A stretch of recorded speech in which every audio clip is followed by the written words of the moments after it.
British Bharat में 17वीं सदी के प्रारंभ में आए, जब उन्होंने ईस्ट इंडिया कंपनी की स्थापना की, जो 1600 में बनी थी। समय के साथ कंपनी ने अपना प्रभाव बढ़ाया और राजनीतिक तथा आर्थिक नियंत्रण स्थापित किया। 19वीं सदी में मध्य में 1857 के भारतीय विद्रोह के बाद ब्रिटिश राज ने सीधे तौर पर भारत पर नियंत्रण किया, जो 1947 भारत की स्वतंत्रता तक चला। इस अवधि ने भारत के सामाजिक, राजनीतिक और आर्थिक परिदृश्य पर गहरा प्रभाव डाला, जिसके परिणाम आज भी स्पष्ट हैं।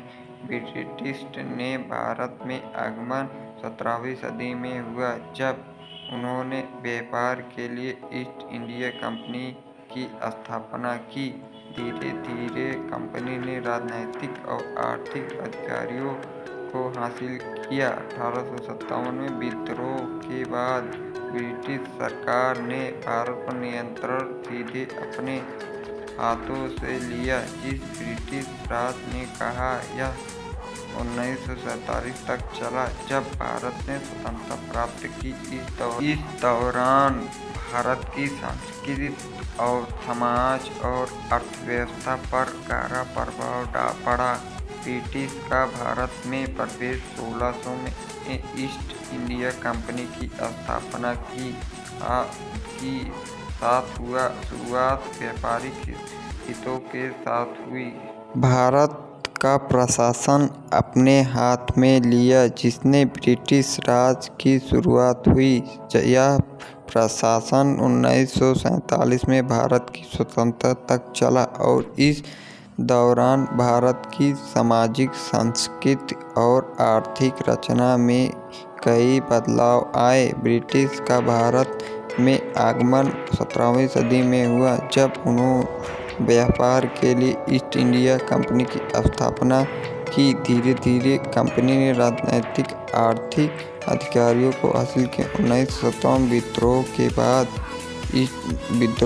इसलिए ब्रिटिश राज ने कहा, यह कल 1947 तक चला, जब भारत ने स्वतंत्रता प्राप्त की। इस दौरान भारत ने संस्कृति, समाज और आर्थिक पर गहरा प्रभाव पड़ा। ब्रिटिश भारत का आगमन 1947 में हुआ, जब उन्होंने ईस्ट इंडिया कंपनी में मध्य व्यापार करना शुरू किया। समय के साथ साथ उन्होंने सैन्य और ब्रिटिशों का भारत में आगमन 17वीं सदी में हुआ, जब उन्होंने ईस्ट इंडिया कंपनी के माध्यम से व्यापार करना शुरू किया।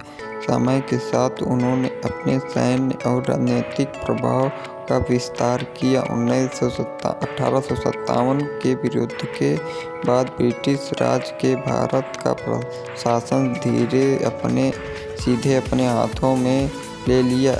यह अवधि 1947 भारत के स्वतंत्रता तक चली और इनमें भारतीय समाज, संस्कृति और अर्थव्यवस्था पर गहरा प्रभाव डाला। ब्रिटिश शासन के दौरान अनेक सुधार, कानून और आलोचनात्मक